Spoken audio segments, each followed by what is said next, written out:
Hello नमस्कार दोस्तों। तो आज हम लोग पढ़ने वाले हैं अध्याय 4 का प्रश्नावली 3 समांतर माध्य का। उसमें हम लोग प्रश्नावली 3 के कुछ महत्वपूर्ण प्रश्न देखने वाले हैं। ठीक है, तो चलिए देखते हैं प्रश्न क्रमांक 15। तो 15 प्रश्न क्या है हमारा, किसी समांतर श्रेणी के पीवें क्यूवें और आरवें पदों का योगफल क्रमशः क्या है, ए बी और सी है। तो सिद्ध कीजिए कि A upon P into Q minus R plus B upon Q into R minus P plus C upon R into P minus Q equal to क्या होगा, 0 होगा। ये हमको सिद्ध करना है। चलिए पहले कुछ मान लेते हैं, कुछ चीजों को। तो मान लेते हैं, माना श्रेणी के प्रथम पद क्या मान लेते हैं। अब स्मॉल ए तो इसमें पहले से प्रश्न में दिया हुआ है, तो स्मॉल ए को नहीं मान देंगे, नहीं तो दोनों में वो हो जाएगा, दोनों माइनस होके कट जाएगा। ठीक है, तो उसको थोड़ा अलग मान लेते हैं, बड़ा ए मान लेते हैं, ताकि दोनों में डिफरेंशिएट हो सके। ठीक है, दोनों में अंतर हो सके। तो इसमें तीनवा पद दिया है ए, प्रथम पद नहीं दिया है। ठीक है, तो प्रथम पद को हम लोग ए बड़ा ए मान लेते हैं। ठीक है, नहीं तो दोनों सेम हो जाएगा तो मिस्टेक हो सकता है। तो प्रथम पद क्या है हमारा, ए मान लिए। और यहाँ हम लोग, अब यहाँ ये नहीं बोला कि सर्वांतर से निकालो या अंतिम पद से निकालो बच्चे, तो हम लोग अपनी सहूलियत के लिए क्या कर लेते हैं, अंतिम पद वाला जो सूत्र है उससे हम लोग निकालते हैं, ताकि उसका जो सूत्र है वो शॉर्ट रहता है, तो उससे निकालने में आसानी हो जाएगी। तो माना श्रेणी के प्रथम पद ए व अंतिम पद एल है, ये मान लेते हैं। तो एनवा पद हम लोग जानते हैं, एनवा पद क्या हो जाएगा, ए प्लस हमको क्या निकालना है, पदों का योगफल निकालना है ना।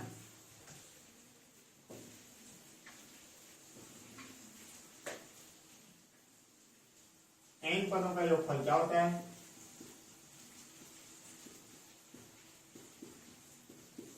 एस एन बराबर एन बाई 2। यहाँ हमारा जो प्रथम पद है वो क्या है, बड़ा है, प्लस एल, ये होता है। अब इसी में देखते हैं, जो चीज दिया उसको रखते जाओ। पीमो पद क्या है, ए है, तो पी पदों का योगफल क्या हो जाएगा, मतलब पीमो पद नहीं है, पी पदों का योगफल ए है, तो पी पदों का योग क्या हो जाएगा, एस पी। एन पदों का योग था तो क्या था, एस एन था, पी पदों का योग है तो एस पी, तो एन के एम क्या आएगा, पी ए प्लस एल। और यहाँ पी पदों का योगफल कितना दिया है, ए दिया है, तो ए बराबर क्या जाएगा हमारा, P by 2 A plus L, ये हो गया समीकरण 1। वैसे क्यू पदों का योगफल क्या है, S Q equal to Q by 2 A plus L, या क्यू पदों का योगफल कितना दिया है, बी, तो बी बराबर Q by 2 A plus L.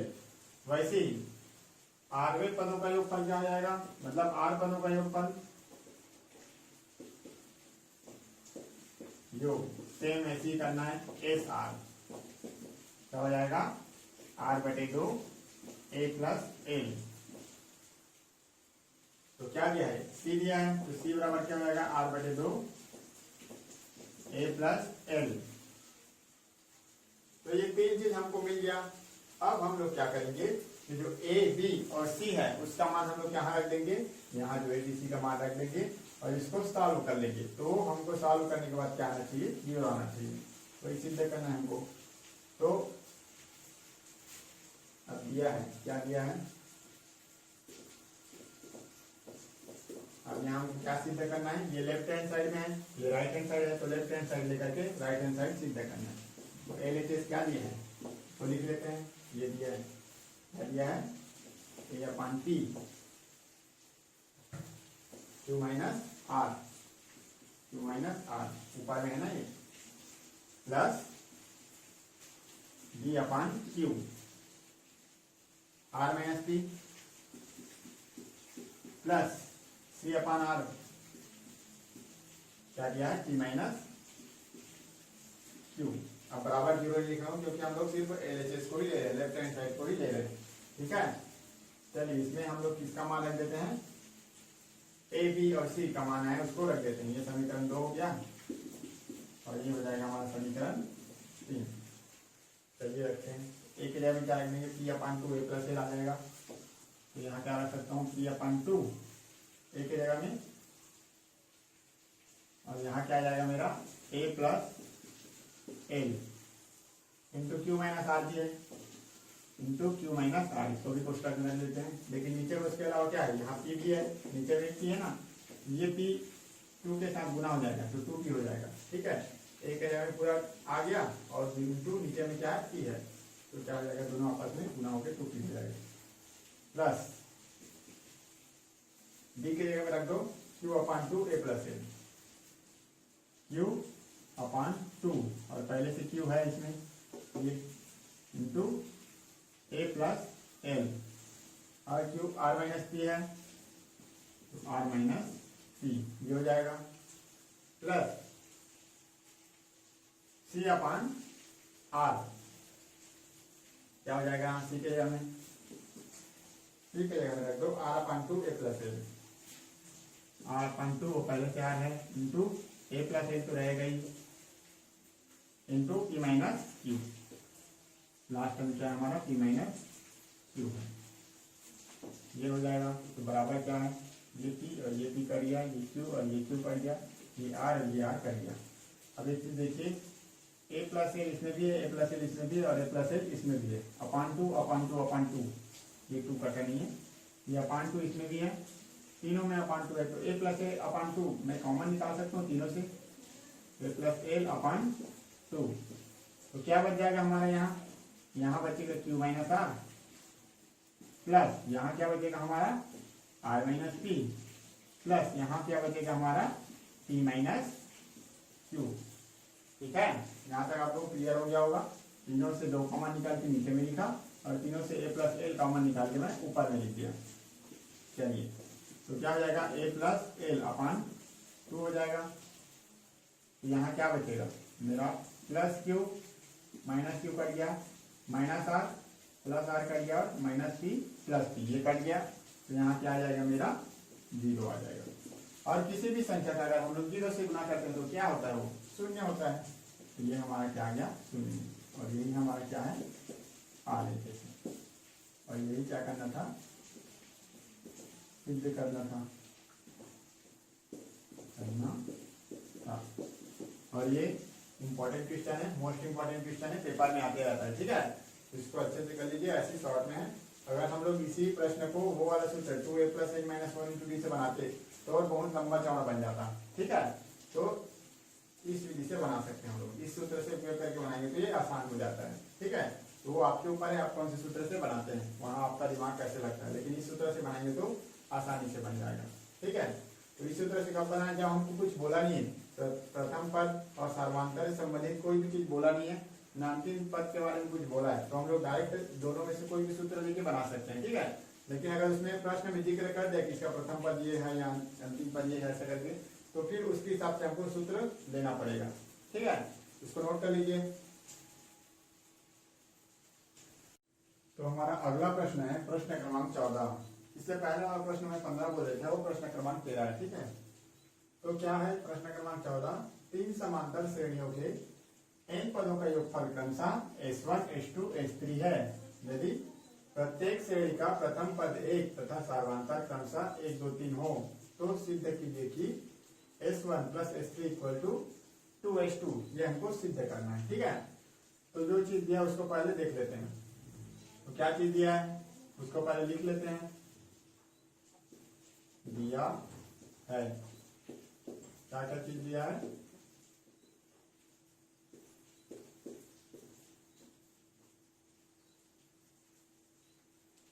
n पदों का योगफल। ठीक है, वो क्या दिया है, S1, S2, S3, और प्रत्येक श्रेणी का जो प्रथम पद है वो हमको दिया है। तो प्रथम पद क्या दिया है, प्रथम पद a बराबर 1 दिया है, ये सभी श्रेणी के लिए समान है। ठीक है, और जो सर्वांतर है वो अलग अलग है। सर्वांतर क्या है, S1 के लिए सर्वांतर 1 है, S2 के लिए सर्वांतर 2 है, और S3 के लिए सर्वांतर क्या है, 3 है। तो n पदों के योगफल हम लोग जानते हैं क्या होता है, n पदों का योग n/2। अब यहाँ सर्वांतर और प्रथम पद का जिक्र कर दिया तो हम लोग सर्वांतर और प्रथम पद वाला सूत्र ही लगाएंगे, ठीक है, वो वाला सूत्र ही लगाएंगे अंतिम पद वाला 2a plus n-1 into D. तो क्या हो जाएगा हमारा s1 निकाल लेंगे यहाँ से। s1 क्या दिया हमारा n/2, क्योंकि n पदों का योग ही है, ठीक है। तो s1 क्या है हमारा n पदों का योग s1। s1 के लिए प्रथम पद क्या है हमारा 1, और जो सर्वांतर है वो भी क्या है 1 है। तो इसको पहले हल कर लेते हैं। n/2 2 एकम 2 प्लस n-1, ये 1 के साथ गुना होगा तो वही आएगा। 2 में 1 घटाएंगे तो क्या आ जाएगा n, 2 में 1 घटाएंगे तो 1, तो क्या आ जाएगा n+1। 2 में 1 1 और n का n अपान क्या आ गया 2। ये हमारा आ गया s1। इसको देखते हैं समीकरण 1। अब s2 देखते हैं। s2 क्या है हमारा n/2, ठीक है, और क्या है 2 इंटू a तो सबके लिए समान है तो ये 1 हो गया प्लस n-1, और इसका जो सर्वांतर है वो क्या दिया हमारा 2 दिया, तो इसको 2 रख देते हैं। क्या हो जाएगा n/2 2 एकम 2 प्लस 2n-2 हो जाएगा। 2 को गुना n से 2n और 2 को गुना -1 से तो -2 आ जाएगा। तो +2 और -2 कट जाएगा, क्या जाएगा n/2 इंटू 2n। 2 और 2 कटेगा तो क्या आ जाएगा हमारा n² आएगा। s2 क्या आ गया हमारा n²। इसको देते हैं समीकरण 2। चलिए s3 देखते हैं। s3 क्या है, ये सभी n पदों का योगफल है ना, इसीलिए हम लोग n पदों के योगफल में ये सूत्र रखते जा रहे हैं बस, ठीक है। सिर्फ डिफरेंस क्या है, ये जो n पदों का योगफल है तो s1 के लिए हमारा प्रथम पद तो सेम है सबके लिए, ठीक है, लेकिन जो सर्वांतर है वो s1 के लिए 1 है, s2 के लिए 2 है और s3 के लिए 3 है। वही बस अंतर है, उसी को हम लोग रख रहे हैं। s1 s2 s3 निकाल दें बस। तो रख दो n/2 2 into 1 plus n-1 into 3 हो जाएगा। इसके लिए d क्या है 3 है, तो क्या हो जाएगा n/2 2 एकम 2 प्लस 3n, 3 का गुना n से होगा तो 3n माइनस 3 एकम 3, ये हो जाएगा। हमारा जो s3 है वो क्या आ जाएगा n इंटू 2 में 3 घटाएंगे तो देखो अलग अलग चिन्ह है तो घट जाएगा, और बड़ी संख्या माइनस में है, 3 क्या है बड़ी संख्या माइनस में है तो क्या आएगा माइनस में आएगा चिन्ह, आंसर भी माइनस में आएगा। तो 3n का तो 3n ही जाएगा, और 2 में 1 घटाएंगे तो -1/2। ये आ गया हमारा समीकरण 3। अब देखते हैं हमको सिद्ध क्या करना है। तो सिद्ध क्या करना है, हमको s1 और s3 को जोड़ना है, और उसको किसके बराबर होना चाहिए 2:2 के बराबर होना चाहिए। तो 2 तरीका है, या तो हम लोग LHS लेकर के RHS के बराबर करते हैं, या दोनों को साथ साथ लेकर के चलते हैं। चलिए तो s1 प्लस s3 करते हैं, मान तो रख देते हैं, दिया है या सिद्ध करना है। क्या सिद्ध करना है s1 प्लस s3 बराबर क्या सिद्ध करना है 2s2। s1 का मान कितना निकालना है n into n plus 1 upon 2 plus s3 कितना है n/2, ये है ना n into 3n-1 n into 3n-1 upon 2 equal to क्या होना चाहिए हमारा 2 इंटू s2 क्या है n² है, तो हमारा क्या है ये 2n² आना चाहिए। इधर देखिए हर समान है, हर समान है तो उसको हम लोग डायरेक्ट जोड़ देते हैं या घटा देते हैं जो भी है। यहाँ क्या हमारा n, दोनों में n कॉमन है तो n मैं बाहर निकाल लेता हूँ, तो ये दोनों क्या हो जाएगा आपस में जुड़ जाएगा। तो यहाँ n+1 है और यहाँ क्या है प्लस 3n-1 है, यह है अपॉन 2, दोनों में तो 2 है ही। इसको पक्षांतर वगैरह कुछ नहीं करना, बस इधर भी हमको क्या लाना है 2n² लाना है, ठीक है। इधर उधर ले जाके कटाना मत आप लोग, क्योंकि हम लोग को दोनों साइड को क्या करके दिखाना है बराबर करके दिखाना है।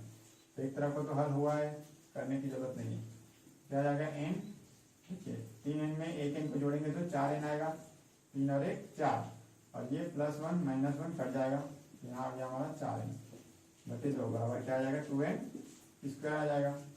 अब देखिए ये गुना ये तीनों गुना है तो 2 एकम 2 और 2 दूनी 4, तो क्या आ गया हमारा, यहाँ लिख देता हूँ देखिए एन गुणित एन क्या आ जाएगा, एन स्क्वायर, और ऊपर में सिर्फ क्या बचा है, 2 बचा है, बराबर क्या है हमारा ये 2n स्क्वायर है, 2n स्क्वायर है।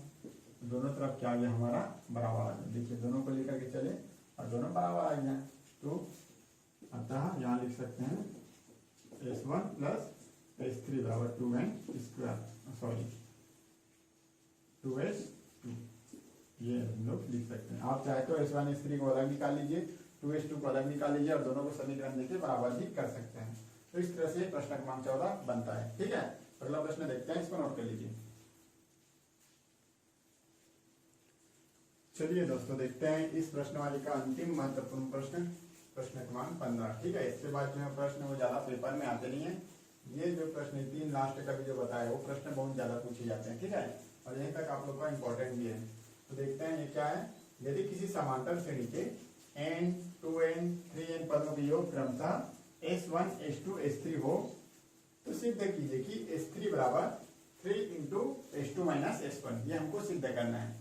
अब देखिए पिछले प्रश्न वाले हमको दे दिया था सार्वंतर ये है, प्रथम पद ये है, ऐसा करके। यहाँ हमको सार्वंतर और प्रथम पद का कहीं भी जिक्र नहीं किया है। ठीक है, तो हम लोग यहाँ पे जो अंतिम पद वाला सूत्र है, ठीक है, जो योगफल के सूत्र में अंतिम पद वाला सूत्र है a + n वाला, उसको हम लोग यहाँ फिट कर सकते हैं।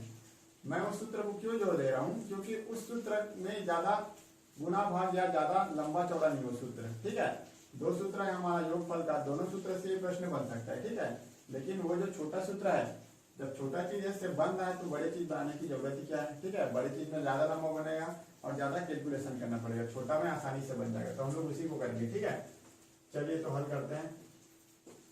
हल क्या बोला है, श्रेणी के n 2n 3n पदों के योग क्रमशः क्या है, S1 S2 S3 है। पहले तो मान लेते हैं, माना श्रेणी का या समांतर श्रेणी का, समांतर यहाँ समांतर लिख देते हैं, माना समांतर श्रेणी का प्रथम पद A एवं अंतिम पद L है, तो क्या हो जाएगा हमारा n पदों का योगफल क्या लिखते हैं हम लोग, अतः n पदों का योग, क्या योगफल क्या होता है, n/2 a + l होता है। तो इन पदों का योगफल क्या दिया हमको, S1 दिया है। यहाँ क्या लिख देता हूँ मैं, S1 बराबर क्या आएगा, n/2 a + l आ जाएगा, ये समीकरण 1। वैसे ही 2n पदों का योग, n की जगह में क्या है 2n आ गया, तो n की जगह में 2n लिख देते हैं बटे 2, वो भी क्या आ जाएगा 2n/2 a + l हो जाएगा। वैसे ही 2n क्या दिया है, क्रमशः करके दिया ना, S2 दिया है, तो क्या लिख देंगे 2n पदों का योग S2 बराबर क्या हो जाएगा 2n/2 a + l। ये 2 को अभी नहीं घटाते हैं। ठीक है, तो क्या घटा देंगे तो दोनों में लघुत्तम फिर लेना पड़ जाएगा हमको। तो क्या आप देखते हैं, तीसरा क्या है, 3n पदों का योग क्या है हमारा S3 है, तो 3n पदों का योग बराबर क्या हो जाएगा 3n/2 a + l, ये हो जाएगा। बस सूत्र में रखते जाना है, मान कुछ नहीं करना है। तो 3n पदों का योग क्या है हमारा S3 है, तो 3n पदों के योग के नीचे में क्या लिख देंगे S3 बराबर 3n/2 a + l, हमारा समीकरण 2 हो जाएगा, ये हो जाएगा हमारा समीकरण 3। ठीक है, बस इतना हो गया, हमारा काम हो गया। अब सिद्ध कीजिए, जो सिद्ध करना है, जैसा पिछले प्रश्न में किया वैसे हम लोग इसको सिद्ध करते हैं। चलिए इसको मैं दूसरे तरीके से बताता हूँ। पहले हम लोग लेते हैं LHS क्या दिया हमारा S3, तो S3 तो हम लोग निकाल चुके हैं, क्या निकालें 3n/2 a + l, इसको तो कुछ करने की जरूरत ही नहीं है। चलो इसको देते हैं समीकरण 4। अब RHS देखते हैं, RHS क्या है 3 बराबर 3s2 - s1, तो 3s2 का मान कितना है 2n/2 इंटू a + l, ये है, माइनस S1 क्या है n/2 a plus L, n/2 a plus L, ये है। तो क्या हो जाएगा, ये बराबर ऐसे करना है, इसको हल कर दीजिए। देखिए इसके हल में भी 2 है, इसके हल में भी 2 है, ठीक है। ये 2 है मतलब कि ये पूरे का 2 है ना, ये इसके साथ गुना है 2n into A plus L, पूरे का बटा 2 है। ये भी n into A plus L, पूरे का बटा 2 है, ठीक है। तो क्या हो जाएगा हमारा, इसको कैसे लिख सकते हैं, डायरेक्ट घटा देते हैं। तो 3, या फिर दूसरा तरीका है ए प्लस एल को कॉमन निकाल देते हैं, ठीक है। n ए प्लस एल को हम कॉमन निकाल देते हैं, n into A plus L दोनों में है, कॉमन निकाल दिए। यहाँ क्या बचा हमारा, 2/2 माइनस 1/2 बचा है। यहाँ क्या बचेगा, 2/2, और यहाँ सब निकल जाएगा तो 1/2 बचेगा, ऐसा आएगा, ठीक है। तो 3n ए प्लस एल, अब दोनों का हर समान है तो अंश को डायरेक्ट घटा सकते हैं हम लोग। तो 2 में 1 घटा दीजिए, क्या आएगा, 1/2। इस 2 को हम लोग कुछ इस तरह से लिख सकते हैं, 3n/2 a प्लस एल, ये है। और यही हमारा क्या है, समीकरण 4 से देख सकते हैं, यही हमारा क्या है, S3 है। यहाँ लिख लो समीकरण 4 से क्या हम लोग समीकरण 3 से भी बोल सकते हैं या 4 से बोल सकते हैं, ठीक है। तो हमारा जो RHS लेकर के हम लोग क्या ला लिए, LHS ला लिए। तो ये देखो RHS LHS के बराबर हो गया, तो इसको लेकर चले ना, और लास्ट में हमको क्या मिल गया, S3 मिल गया। ये और S3 क्या है, आपस में बराबर है, ठीक है। तो इस तरह से ये प्रश्न क्रमांक 15 बनेगा, ठीक है। तो इस तरह से ये पार्ट खत्म होता है आपका। तो नेक्स्ट वीडियो में हम लोग अगले पार्ट को करेंगे, ठीक है। वीडियो को लाइक कीजिए और शेयर कीजिए, सब्सक्राइब कीजिए। Thank you.